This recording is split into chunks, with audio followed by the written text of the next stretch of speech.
নির্বাচনে অংশ নেবে কিনা ভাববে এনসিপি। জাতীয় নাগরিক পার্টি এনসিপি জাতীয় সংসদ নির্বাচনে অংশগ্রহণ করবে কিনা তা ভাবার সময় এসেছে বলে মন্তব্য করেছেন দলটির নির্বাচন পরিচালনা কমিটির চেয়ারম্যান আসিফ মাহমুদ সজীব ভুঁইয়া। ১৮ জানুয়ারি রাজধানীর বাংলা মোটরে এনসিপির অস্থায়ী কেন্দ্রীয় কার্যালয়ে এক সংবাদ সম্মেলনে তিনি কথা বলেন। নির্বাচন কমিশনের বিরুদ্ধে পক্ষপাতের অভিযোগ এনে আসিফ মাহমুদ বলেন, একটি সুষ্ঠু নির্বাচন করার জন্য রাজনৈতিক দল বা জনগণের যে কনফিডেন্স অর্জনের কথা ছিল নির্বাচন কমিশনের, তা হারিয়েছে তারা। তিনি বলেন, নির্বাচন কমিশনের প্রতি আমরা বিশ্বাস রাখতে পারছি না।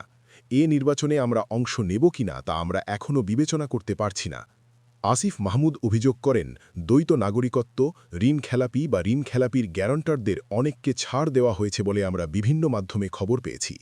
এ সময় আরও বলেন, যদি এভাবে নির্বাচনের কার্যক্রম সামনের দিকে যেতে থাকে তাহলে আমরা শঙ্কা প্রকাশ করছি বাংলাদেশে একটা সুষ্ঠু নির্বাচন বাস্তবায়ন করতে পারবে না ইসি।